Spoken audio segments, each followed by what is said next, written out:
Bringing a fresh new perspective on the challenges and issues that face our criminal justice system and their impact on all New Yorkers, this is In Your Court with your host, President of the New York State Supreme Court Officers Association, Patrick Cullen. Good morning, everyone, and welcome to another episode of In Your Court. I am your host, Patrick Cullen, and I am the president of the New York State Supreme Court Officers Association, one of the largest labor unions in New York, proudly representing law enforcement officers and professionals in our courts throughout New York City and the lower Hudson Valley. As we wind down this calendar year, I reflect on the past year, and really the past 2 years, because 2020 and 2021 will forever really be entwined. I look at all the complexities and the uncertainties of what COVID has wrought and where public employees stand. And we look at the change in perspectives from immense gratitude for public employees continuing to operate our state to vilification over the vaccine issue. Oh, how quickly things can change. And change they certainly have. How quickly things can change, and the sense of loss we've had is brutal. The sense of hope is fleeting. Yet we continue our mission as officers, as public employees, because of the sense of duty, the sense of purpose, the belief in dedication. Make no mistake, we will persevere, and it will take time. And the one message I have here on today's program is that after all the work to learn about the situations we had found ourselves in and communicating all that we learned to our memberships, the one thing that rings true is that we as public employees are all the same. We are all under the same umbrella, dealing with the same problems and the same complications. It's more evident than ever before that the universe of labor representing our civic employees must unite even more and not only address but attack the forces that seek to divide us, that seek to wallow in the mud, disguising their own shortcomings. Now, more than ever, unity is the key not only to our success as unions, but our very survival. Our first guest today was elected president of the New York City second largest law enforcement union, the Corrections Officers Benevolent Association, in 2020. Upon his election, he has immediately been faced with historical staffing crises and assaults of his members in the workplace. It's my pleasure to welcome COBA President Benny Basio to In Your Court. Benny, thank you for joining me. Pat, appreciate you having me on. It's terrific to have you. I've been meaning to have you on because you are really at the forefront of a lot of what is going on problematically in New York City. But before we begin getting into some of that, just introduce yourself to our listeners a little bit of background. What made you become a corrections officer, that type of thing. Young, I just wanted to give back, become a public servant. Took a lot of city exams. Right. Young, I was advised to. Became a correction officer, and I spent pretty much 3/4 of my career involved with the union. Right. I have 23 years on the job. I was born and raised in the Bronx. Grew up in Marble Hill Projects in the Bronx. So, a way to give back to the community, being a correction officer. I take this job very seriously. I was a delegate. I rose up from a delegate to being a sergeant at arms, and then I've been the president for a year now. I took on the role. My father was a shop steward for the Teamsters Union. Right. So I grew up in a household where, union background and trying to help others and being the voice for those that don't have a voice for themselves and sticking up for people.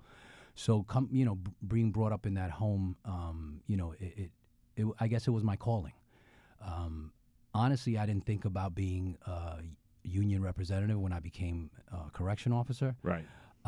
But then, God just takes you in a direction that, you're meant to be in. And I'm truly grateful to represent close to 8,000 officers in the New York City Department of Corrections on Rikers Island and on the borough facilities as well. Right.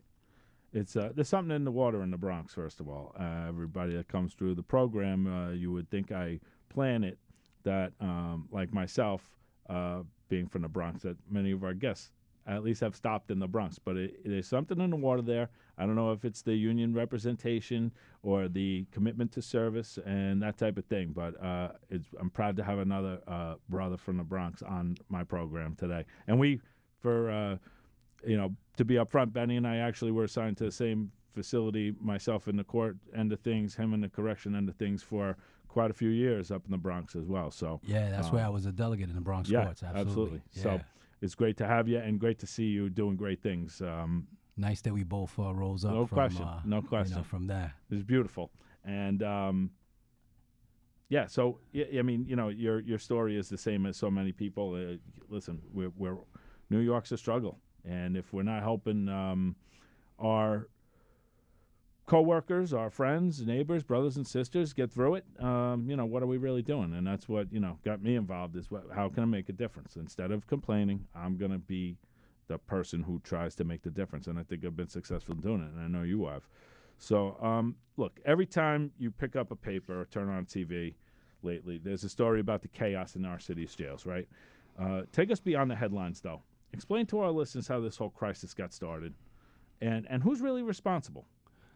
Look, Mayor de Blasio is responsible for the inhumane conditions on Rikers Island. For 8 years, his administration has just left Rikers to rot. Right. The policies that we've been under, not hiring correction officers in over 3 years, has definitely led to us having a staffing crisis.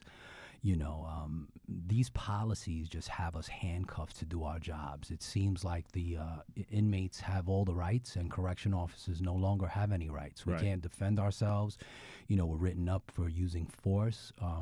And we have to maintain security, and we provide public safety to the city of New York. And for us to be treated the way we've been treated, they're housing inmates by gang affiliation. So, you have one officer on the floor, 50 inmates in the housing area, and every inmate in the housing area is a blood member. Right. You go to another housing area, and every inmate in the housing area is a Crip member. Right. So they've created little armies. Right. And it's very tough for us to defend, run a housing area when they've put us at a disadvantage. Sure. It's truly, truly sad. I mean, he's hired commissioners that don't know our agency, that came from Maine. They don't know our system, and they're trying to implement policies that just don't work. And all these changes have come to be without having the union at the table. Right. And this has been the major disaster for us. Now you compile that with COVID. Right. And this narrative that they want to keep about closing Rikers based on the mayor's ideology, right? Right. He says, well, every time he's asked about the chaos in Rikers, it's we have to close it. We just got to get off there. We got to close it. Right. So it's like we've been left to rot. And the talk of the borough-based jails is not till 2027, 2028. And it's like, okay, so we don't fix the cells. Right. We're dealing with broken cells. We're dealing with 1,200 correction officers being assaulted in the last year. I have female correction officers being sexually assaulted. And we've sounded the alarm. Sure. We've taken an initiative to bring national attention to Rikers Island, so that every politician now wants to visit. Sure. Everybody's yelling and screaming, but this has been our reality for quite some time. Right. And that's one of the reasons why I wanted to take the helm, because I felt like we needed a more of a voice to get our story out there, our reality of what's happening to us. Yeah, it's out there. There's no question, but it's still, I think it's incredible to me. So the mentality is, let's create gang turf inside jails. It's the same thing as a street corner where a gang operates normally, but now we're just doing the same thing inside. That doesn't make sense. The idea is to kind of help create a safe space so that folks who are facing criminal trials and charges and things of that nature be held there until those matters figure themselves out. But now we have you're basically incentivizing gang affiliation. Yeah. And creating a safe space for it almost. And who gets the short end of the stick? Your guys. Right. And if you're not in a gang and you get you're going to be forced to join a gang right. because of the way they house inmates. Right. There's no consequences for inmates' actions. The violence has steadily risen since 2016 when they did away with punitive segregation, which the average person knows as solitary confinement, but we don't have solitary confinement. It's punitive segregation for 18 to 21-year-olds. And the violence has steadily risen, assaults on staff. It's hypocritical to say that if you commit a crime in New York City, if I cut you in your face on the subways, that person is taken, out and put in jail because they're a detriment to society. Right. That same individual does it in jail, and we can't do anything about it. Right. And they've been assaulting us with impunity. Right. And this is what's happening to us. Right. It's a microcosm of the bail reform issue on the outside too, with the lack of consequences emboldens people to believe that they can get away with doing anything, 100%. and once they get away with doing, action A.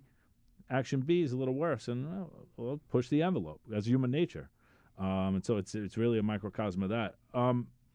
The Department of Corrections recently sent out a press release claiming that the violence in the jails actually has gone down recently. Is that even possibly true, and how would you respond to that? I mean, look, that's the most disingenuous thing that they could say. Our members are getting assaulted. Even I believe the comptroller's report just came out, and there's a 25% increase in assaults on staff. They took a 4-month period. It's like comparing a 4-month period to a 4-month period in 1978 and saying, oh, yes, these numbers are great in this 4-month period. Sure. The numbers speak for themselves. The union are visiting officers in the hospital. Right. I just visited one of my delegates that had a broken nose from an inmate on an unprovoked assault. This is what's happening to us. So they're lying. It's almost like the mayor wants to paint this picture that things have gotten better. Because he wants to run for governor, right? And this is the farthest thing from the truth. And even when he came to Rikers, because he was forced to come, right? Because all the politicians pressured that we put out everything in the media, and then going there, doing a farce of a visit, like sugar-coated tour, never spoke to any officers. Right. It's a big joke, But they've consistently lied, and they've been caught in lie after lie after lie. And it's sad for us to say that. We lie on a report and we're getting written up. We're getting suspended, for, inaccurate reports. And and here they are. They get to lie at every turn. Yeah, it's you point out too. His one of his pet projects has been, and again, not a moment too soon. Do we have a new mayor coming in, and we're all hopeful that things change. But one of de Blasio's initiatives is this community-based jails. And we've spoken about it with other folks on this program and the impact it would have on communities and other correctional agencies and police courts, the law enforcement gamut. You're saying that, like, what's the mentality, right? Like, don't fix Rikers because in 7 or 8 years we may have jails to go to. It's like having a car that has some problems and say, you know what, down the line I'm going to get a new car, so I'm not going to fix this one. Like, if you're concerned about the conditions there, then you need to fix the conditions there until new conditions become available, right? I mean, it doesn't make a whole lot of sense to me. But a lot of the way that this city has operated for the last 8 years doesn't make a lot of sense to a lot of people. And I think you've seen a little bit of shifts here and there politically, philosophically, on the political level, that people are dissatisfied with kind of the way at least the de Blasio administration's been run.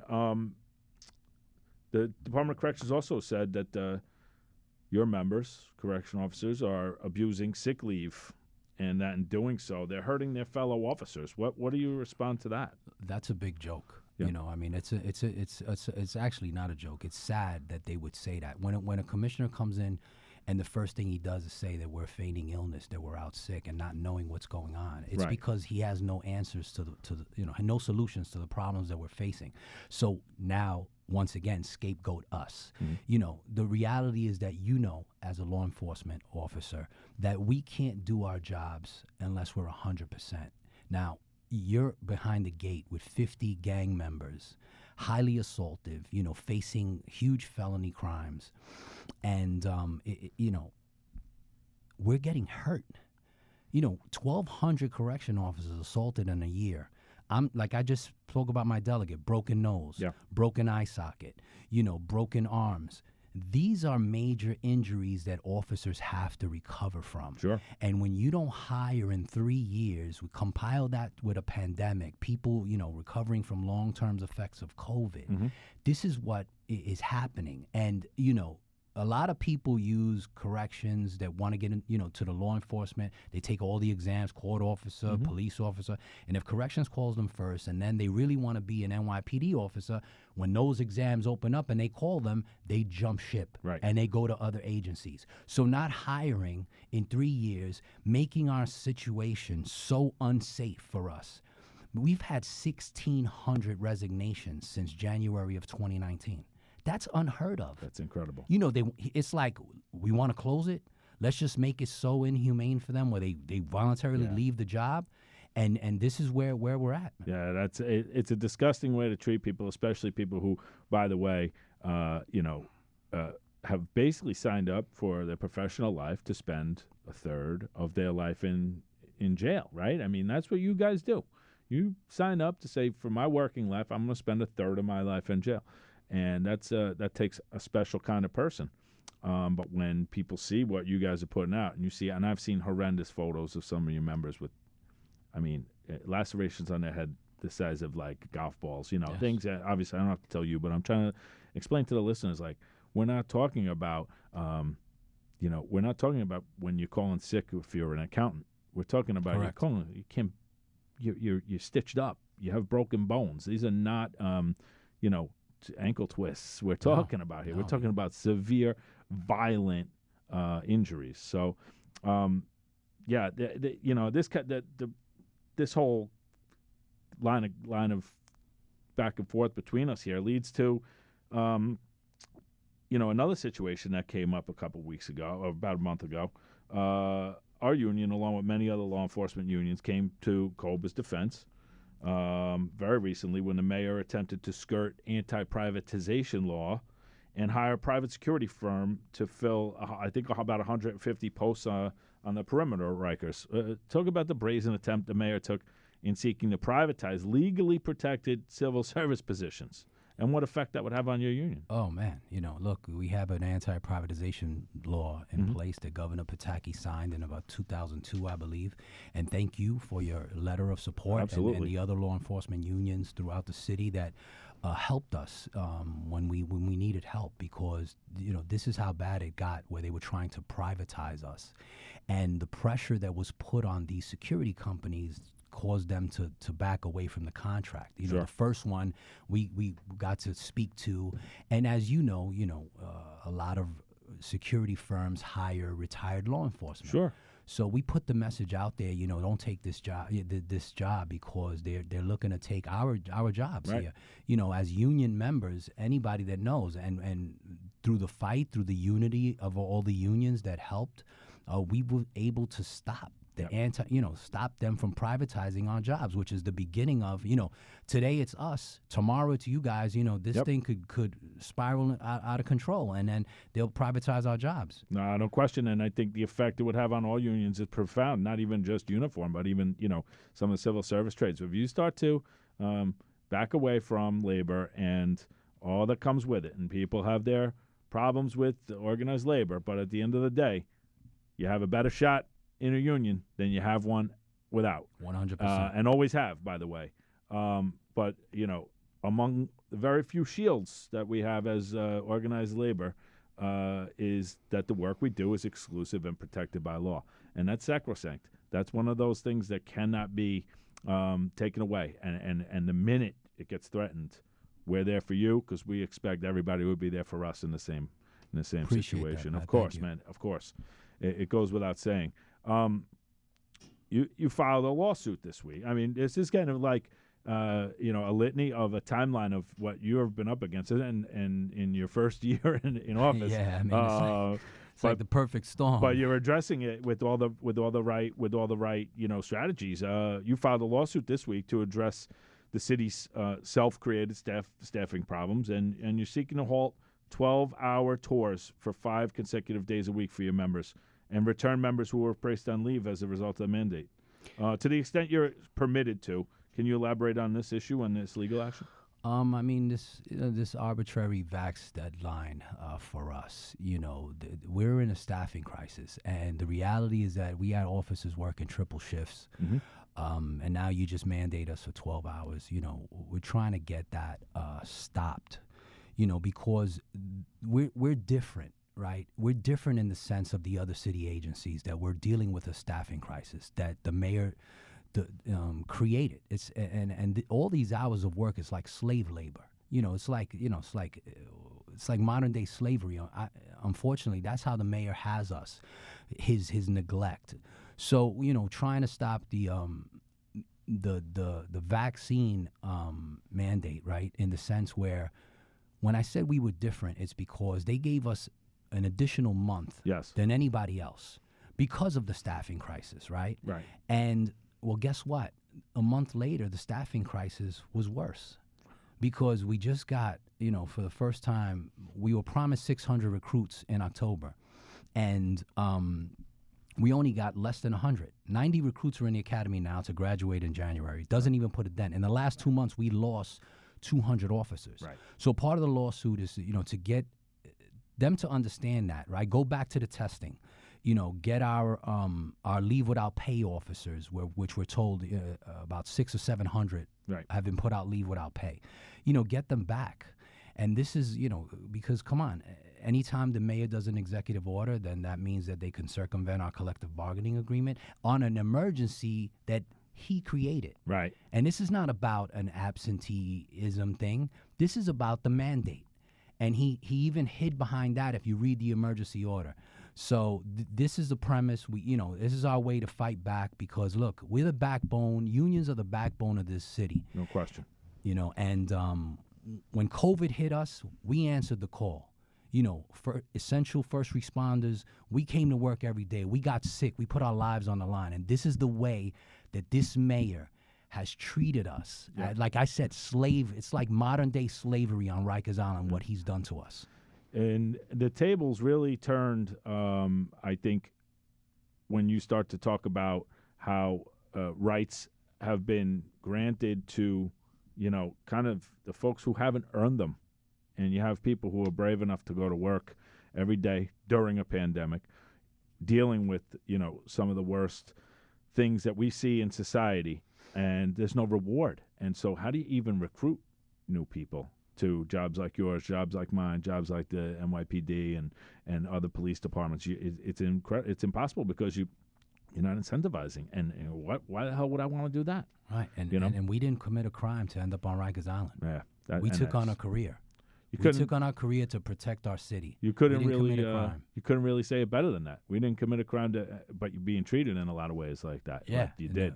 We're being treated like we're the criminals here. Our members are constantly working in conjunction to one another. Always have. Court officers, correction officers are constantly working together with one another all day long, all year long, every day. We don't miss a day. We're open 365. You're open 365.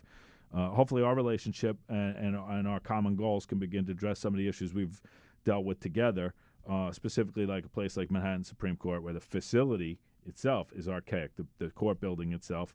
And our joint efforts have slowed and become more dangerous because of it. So, these are things that I'm looking forward to working with you on. Absolutely. In places like that. They've taken a lot of your members out of the court sections and put them on Rikers, right?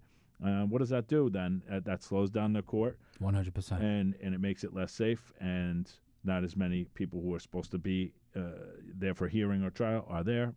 Transportation slowed, all that stuff. So I'm looking forward to working with you. I know you got I am too. A lot of stuff on your plate now. We're here for you, and I think we have a new day on the horizon, and maybe it brings a little bit of hope. But I know that the work you're going to do, and hopefully the work we can do together, going to make it better for your members and mine. So I really appreciate you joining me for a few minutes here today. Absolutely. Benny Basio Jr.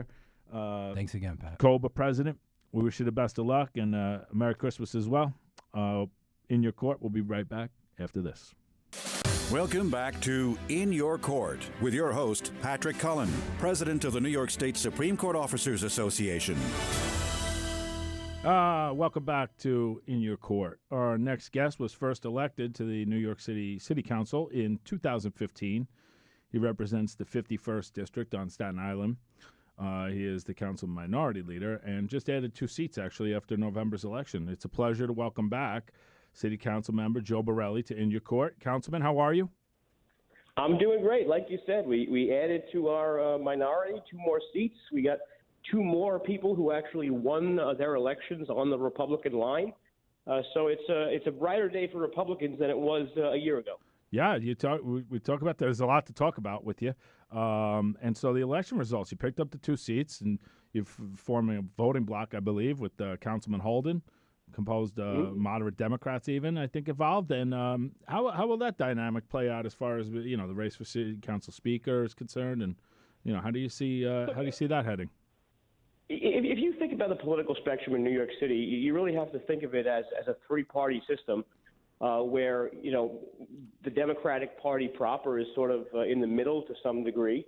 And on one side, you have Republicans and moderate Democrats, and on the other side, you have like the Democratic Socialists, the Working Family Party, and the far left. Right. So the Common Sense Caucus, which Councilman Holden and I will sort of co-chair, although he's our leader in the caucus, we will have more members as a bloc than the DSA, than sort of the far left.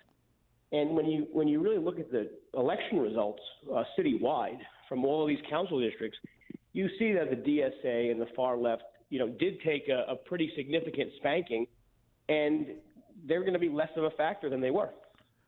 Yeah, it's interesting. Obviously, we know politics everywhere, but especially in New York, acts as a pendulum. Maybe the swing isn't as drastic in New York as it might be in other places, like we saw down in Virginia earlier in November.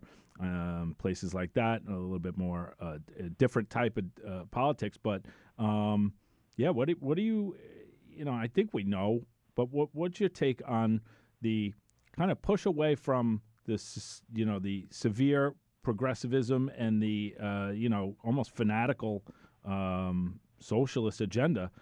Is it people becoming a little bit more common sense when they see, more crime, more quality of life issues becoming problematic for them in their neighborhoods? What do we attribute this to, Joe?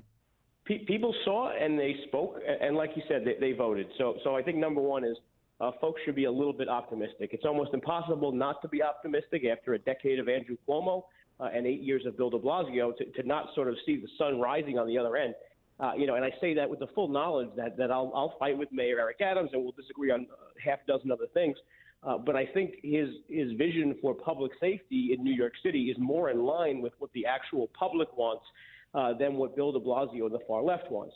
So it's a good thing that the public elected Eric in the Democratic Party. Certainly I endorsed Curtis Lewa, and he didn't win. But I'm glad that we're left with Eric Adams because, he does have, and he made it clear, the desire to bring back certain police units, bring back some semblance of law and order. Look, nobody wants police to act violently or unjustly. Like that's part of the reform that sort of gets lost in the defund the police movement, right? Right. No one on the right is saying police officers, court officers, correction officers should act inappropriately. Of course. But we don't want to take the baby out with the bathwater. We don't want to erode public safety. And you had that with things like ending the anti-crime teams, for example, with the NYPD, where, it turns out you have some officers who are sharp-eyed and in plain clothes are pretty damned effective in getting guns off the street. So if your goal is getting guns off the street, you need cops to specialize in that. So I'm glad he's talking about bringing that back and some other things. Yeah, he's a former NYPD captain, also a state legislator. And I think a common theme on our program here is what experience are people bringing to the table in whatever jobs they are doing now, right? So, I worked in the private sector before I became a public employee, and I think it lends a real perspective from what I do every day, and a lot of our guests and a lot of people I encounter along the way doing the work of the union. Is always, when I was an attorney, when I was when I was teaching, when I was doing this and that and the other thing, those things matter, and I think Eric does bring that to the table with a little bit more common sense and a real world boots on the ground knowledge of how public safety and a number of other issues really,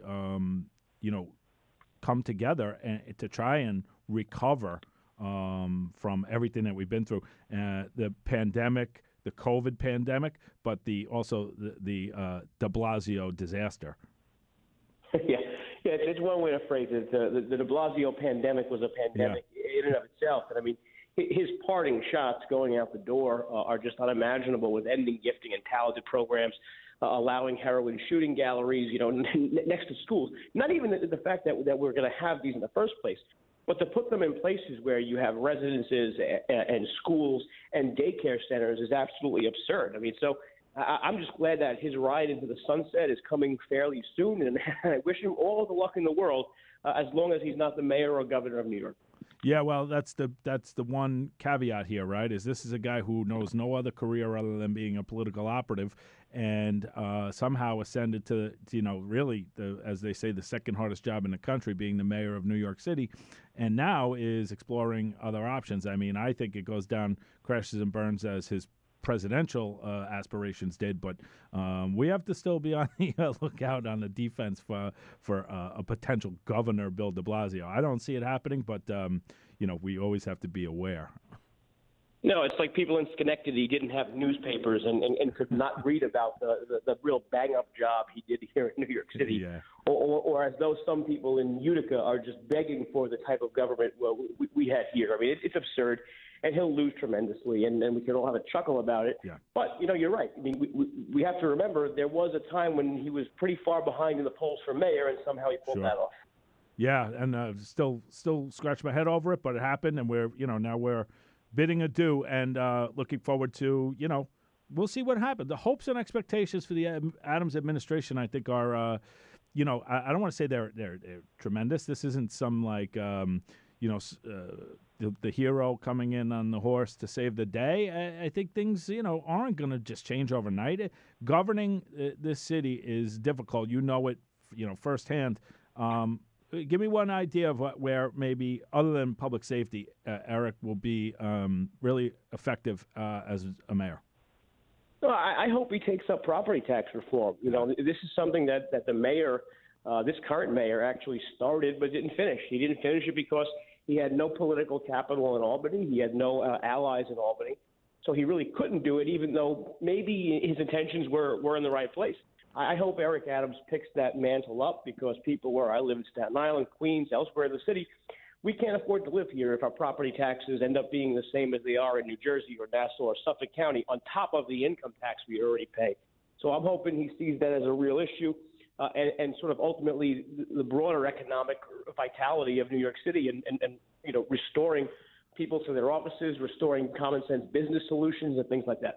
Yeah, absolutely. And I would just add to it, and this is something that affects our members. And I always try to, tie up everything we talk about on this program to how it affects members of the SCOA. And real concern is transportation in this city. And I know that the MTA is it's a beast, man, and it's run, who has control over it, who names people to the board, all that stuff. End of the day, if I want to take the subway into work, or take the the railroads to the subway into work, Joe Public is concerned about his safety on the subway platform. I mean, is this a NYPD issue? Is there a broader issue? I don't know. Can you speak to just the state of transportation in our city? And without it, we are really in dangerous waters. Sure. Look, there's certainly overlapping jurisdiction between the MTA police and the NYPD Transit Bureau, and even perhaps the Amtrak police and Metro North police that are all separate departments. Right. And, the fundamental result is that people do need to feel safe on the subway. This mayor was very willing to admit that people felt unsafe when COVID was the enemy, right? And they were willing to chip into the MTA to make sure the subways got cleaned. The MTA did a great job making sure the subways got scrubbed every night. So when it was fear from disease, the MTA and the mayor acted. When it's fear from petty criminals, people who want to push you on the tracks, perhaps even kill you, there doesn't seem to be the same level of response. Unfortunately, we do need more cops on more subway platforms more frequently, because these are majority crimes of convenience that could be prevented if they saw two uniformed cops waiting on the terminal. So that's what we need to do. It's not reinventing the wheel. It's putting people with badges in front of people who might do harm. Yeah, I think it ties in also. I mean, I think everything is tied in, right? Economic issues, driving tourism to bring our economy back, getting people, like you said, back into their workspaces in the confines of the 5 boroughs, transportation, and I think a really a related topic to the entire process is mental health, right? We're talking about mental health all the time, and everybody's talking about the problems. Nobody's talking about the solutions. And if we want to even tie it back to the de Blasio debacle, we can go and talk about Thrive NYC and the disaster that's been. But, what's your take on the mental health issues facing New York City residents, visitors? How are we? And it's also tied to, like you said earlier, the drug issues, but the mental health issues seem to really be at the forefront of a lot of what we're dealing with on a public safety level. Can you speak to maybe what some solutions are that you and your colleagues are aware of and addressing? Yeah, I mean, well, first of all, it was this desire from the de Blasio administration to treat every problem with a social worker, and the majority of mental health problems don't manifest themselves with any sort of act of violence or anything like that. And the majority of people who understand they have a mental issue, or their family understands they have a mental issue, can get treatment and be productive and go on to life. But the problem is that we don't acknowledge the hard truths about some people with mental illness that are a danger to the public and are a danger to sort of the passerbys on the street. And that's where we need the focus. That we all thought, as you pointed out with Thrive, we thought that was going to be the goal of Thrive New York. It turns out the goal of Thrive New York was just to spend a lot of money without any results. So I'm hoping this next mayor acknowledges that there is a public safety component with mental health, and that some people, really do need to be confined for their own safety and for the safety of others. The mayor made a mistake. He said we need to bring back Willowbrook. Willowbrook was a state school for developmentally disabled children and adults. What he meant to say was we need to really expand Creedmoor as a facility where people can be confined for their safety and the safety of others. Right, and I don't. It's not a problem that's going away. It's how do we treat? And I've pointed out on this program many times. When we talk about mental health issues out there, and there are dangers to it. I'm also concerned about the mental health issues surrounding our public employees, specifically our members and uniformed members of service throughout New York City of different agencies and things of that nature. So, when we're talking about how to treat mental health issues, I hope that, unions can be involved in some discussions and hearings, if you're holding them, to address, the effect that a lot of our work has on our own mental health. I don't think that it's it too often goes unnoticed, and then we hear of terrible suicides and things like that, and we have to address those as well. If we're gonna umbrella address mental health issues, we want to make sure that our employees are also part of that discussion. Yeah, and a big part of that also is not just getting services, but it's removing the stigma of being a recipient of mental health treatment and mental health care of a doctor or other professionals. That's a big part of it too. So I think it's one of those twofold things where there's a governmental solution or governmental ways to address it, but we also have to be more open as a society. Labor unions probably should be more open to acknowledging that this is a real fundamental illness that should be addressed, just like when you get your colonoscopy every couple of years. Like, if you have a mental health issue, you need to seek treatment, and there's nothing wrong with that. Yeah, that's a great point. The stigma is everything with it because nobody wants to be labeled. And isn't that just a tremendous problem with our society in general? Nobody wants to be labeled anything. We are who we are, and we have to deal with, everybody's got problems, and we have to try to address them and get better. I'll correct you. We are both labeled handsome, so let's be clear about that. Well, that comes with our lack of hair, Joe. The consequences of bail reform are being really felt throughout our city every day, and some of what we've just spoken about. But crime soars, much particularly violent crime. Why are so many elected officials afraid to admit that bail reform, as it was implemented, has been a failure and, desperately needs to be modified? And I don't think anybody wants to strike it down completely, but there always is a middle ground. Why is there a reluctance to admit that a modification is in order to keep the public safe? Well, I think it's going to start by the public and by people not named Joe Borelli only, and people in all different segments of society have to call out those who sponsored it, namely the far left, and say, you told us this was about somebody who was arrested for marijuana. You told this was about someone stealing a shirt from JCPenney for the first time. Right now we have real violent criminals who are getting away with, in some cases, maybe not murder, but maybe aggravated assault, maybe manslaughter, maybe things like that. Right. So we have to be honest about calling that out. And the truth is, the public doesn't want this, but this is the consequence of having a one-party rule city where the far left can dominate progressive primary processes. The solution is something that a lot of people have talked about, and it's nonpartisan elections within New York City. I think that would do a lot to make the voting public more moderate, and thus you'd have more moderate elected officials who aren't just catering to wacky far lefties in their districts. Yeah.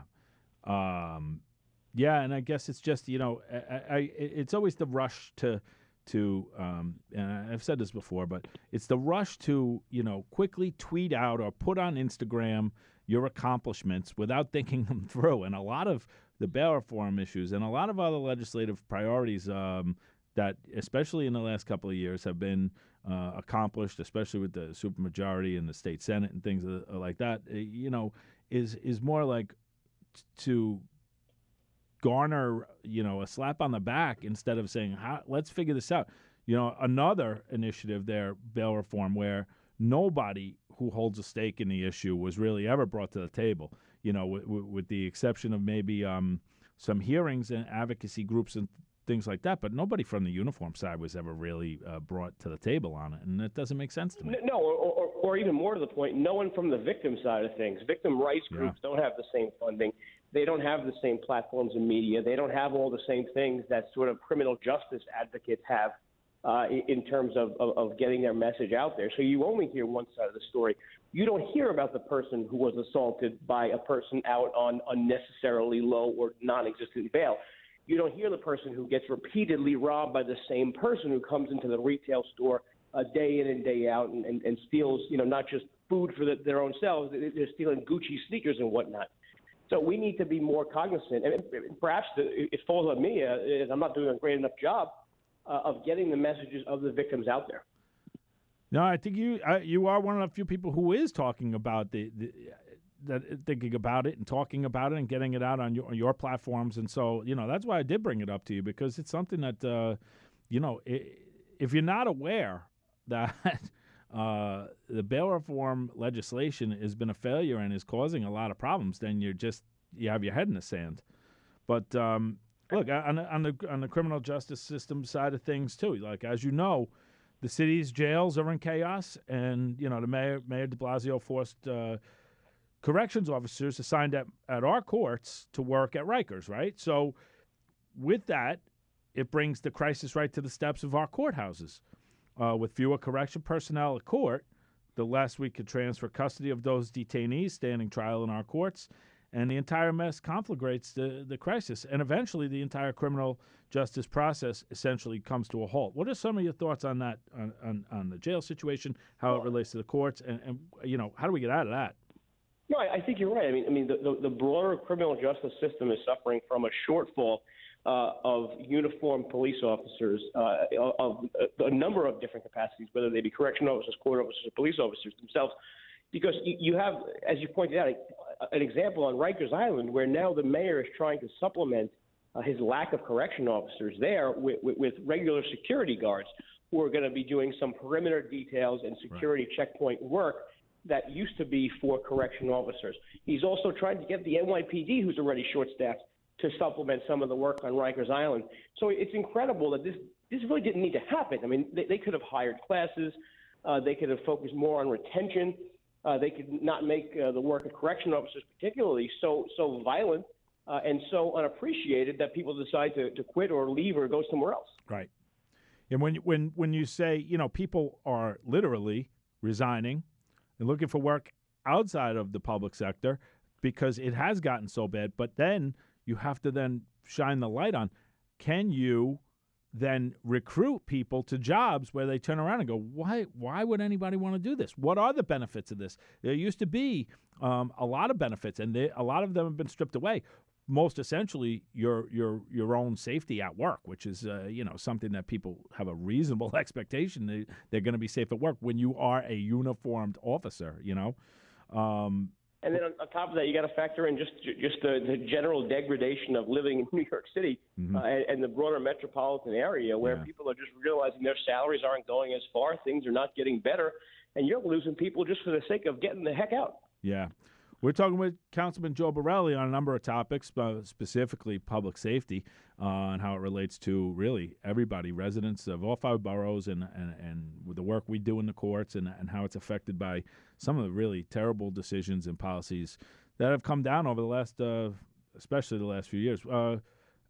Where do you see us coming out of COVID, Joe? I mean, are we approaching the end of this thing? Because I sure as heck thought it was over back in May. But where do you see us? Where do you see us heading with the pandemic at this point? I wish I could tell you. I have no idea. As the situation seems to get better by every metric, the regulations and mandates only seem to get worse. So if you're looking for some tea leaves or sign or smoke signal that things are getting better, don't look at New York City. Look at the state of Florida. Look at the state of Texas. Look at the state of South Carolina. Other places around the country that have a much more rationalized approach. I mean, the mayor's recent mandates are absurd. Children are not transmitting COVID. The fact that my son can't play soccer camp or whatever because he's not vaccinated at 6 years old is completely absurd and ascientific. And now, not to mention, the vaccine mandate for the private sector is just plain illegal, in the sense that the mayor doesn't have the ability to enforce it. Right. So it's just, why is he doing this? And why is he doing this with, in that case, with literally 3 days left of his term? Yeah, he's going scorched earth on the city, really, and it's sad to see. And what does it leave behind? Really, a lot of people in a lot of desperation situations. Let's talk about your legislative priorities for the coming year, but specifically as it relates to your district, Staten Island. Give us some news on what's happening out on the outer borough there on Staten Island. Look, for us, it's more about the property tax system and the problems associated with that. We have become, we used to be competitive in terms of New Jersey, where a lot of my constituents end up moving. So the number one priority for me is making sure Staten Island, and again, the rest of the outer boroughs in and of themselves, remain affordable for people who have middle-class jobs, union jobs, real salt-of-the-earth folks, right? The rich can always afford to live in New York City. Right. We're talking about regular middle-class people are leaving just because of the cost of living. So unless we get our property tax system addressed, where we have a more equitable system, where, de Blasio is paying the same as someone who's got a house in Staten Island and not such a different rate that it makes headlines in the New York Post. Until we fix that, we're going to see people continue to leave. Yeah, and home ownership is really, in a lot of ways, the American dream. And in doing so, you are a stakeholder in the city. Then, if not, you are, somewhat of an interloper and not really. I don't live in New York City. I only work in New York City. I don't care who the mayor is. I don't care who city councilmen are and all that stuff. So, yeah, it goes a long way towards really having a say and caring about the place where you work and live. So, but listen, Joe, it's I want to thank you for being there for our members.